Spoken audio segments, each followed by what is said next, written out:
Pamirsa sasih kawan ketarkayang kantun ngelintang ring kota Denpasar, penguntat warse kalih tali 3 likur.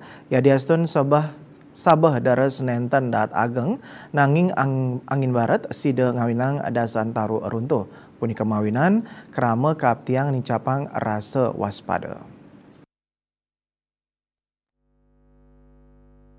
Kepala Pelaksana BPBD Kota Denpasar Ide Bagus Joni Ariwibawo Mausang, potensi taru runtuh kantos makin patut kewaspadain. Selain saking potensi bencana hidrometeorologi sani katarkayang, indik ialah puncak nyani memargi selantang sasih Januari puniki.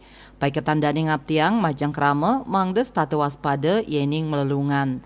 Napi malih ringgalah ukuran baya taru runtuh akeh kepanggih. Nenten wantah taru runtuh sawetara wangunan taler usak sang kaning keni angin barat. Sadurungnya nih Wakil Wali Kota Denpasar IKD Agus Arya Wibawa kesarengin Sekda Ida Bagus Alit Wiredana sareng OPD Mepai Ketan sampun tedun langsung antuk mastikayang penampen taru runtuh miwah bencana tiosan memargi becik.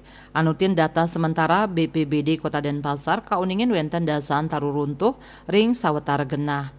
Arya Wibawa nguduhang krama mangdes tatu waspada santukan pengraos sasih kaon kantun memargi. Asmara Putra Bali Pos Nguningaya.